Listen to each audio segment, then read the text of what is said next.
Nasi kebuli. Nah, sebelum beras basmatinya ini aku aron dengan bumbu kebuli, aku memasak dulu dagingnya. Jadi ini tadi ada bawang bombay, bawang merah, bawang putih,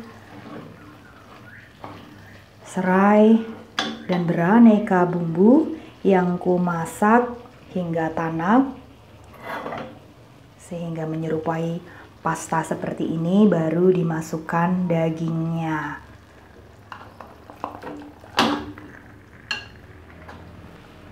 Ini akan ku masak dengan api kecil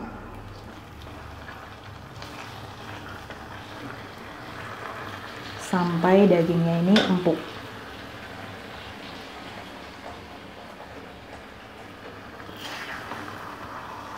Jadi ini menggunakan daging kambing bagian iga. Ini ada tulang iganya untuk membuat rasa gurih di kuahnya. Kemudian bagian sengkol, aku suka karena nanti rasa kuahnya itu gurih. Nah, iga kan dipotong-potong seperti ini, jadi masih memiliki ruas-ruas tulang. Jadi bumbunya tadi dihaluskan, kemudian ditumis menggunakan minyak samin. Kalau tidak ada minyak samin ya menggunakan butter untuk membuatnya wangi.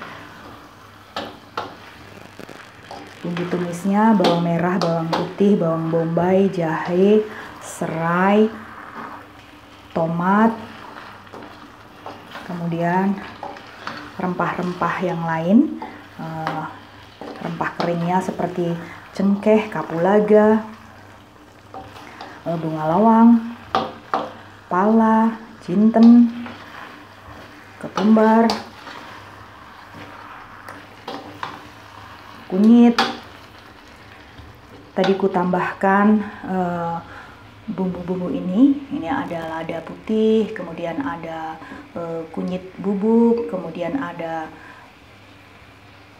chili powder atau bubuk cabai, kemudian garam masala, kemudian Indian curry powder untuk menambah cita rasa nasi kebuliku. Nanti kalau si dagingnya ini sudah empuk, baru ditambahkan air,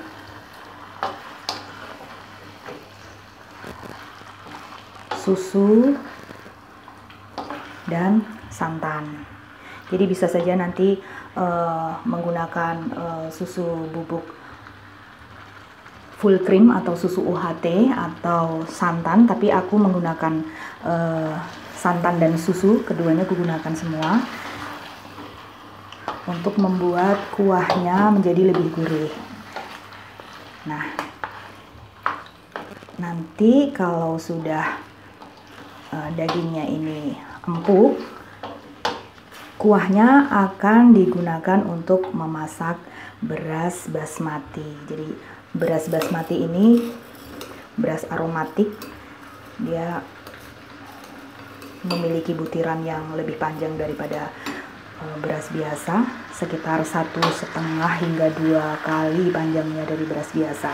Nah, untuk mengolah beras basmati sendiri sedikit ada perlakuan khusus agar dia berasa pulen dan tidak meletis, walaupun penampilannya itu seperti pera atau pure.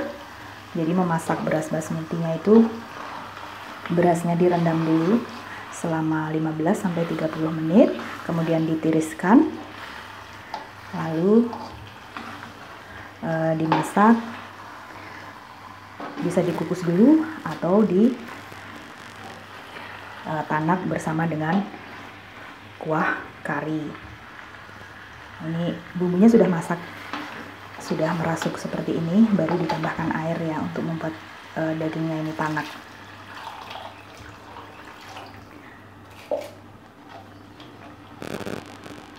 Ini nanti ditutup saja pakai api kecil hingga airnya menyusut, baru ditambahkan santan kental dan susu.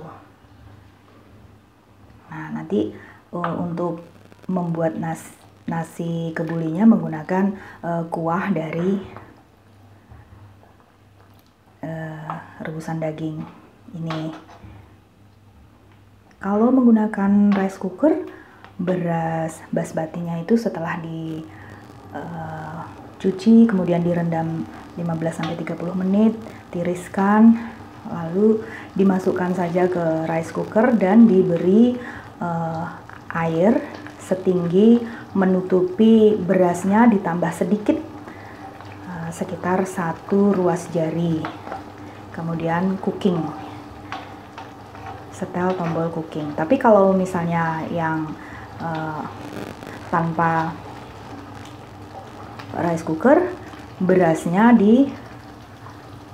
direndam selama 15-30 menit, kemudian ditiriskan lalu dikukus selama 15 menit hingga berasnya menjadi kekel atau 3/4 matang. Setelah itu angkat dari kukusan lalu diberi kuah ini. Nah, diberi kuah ini yang sudah diberi santan dan susu ya. Diberi kuahnya di nasi aronnya tidak terlalu banyak, sekedar dia itu nasinya basah karena nanti mau dikukus lagi agar tidak terlalu benyek.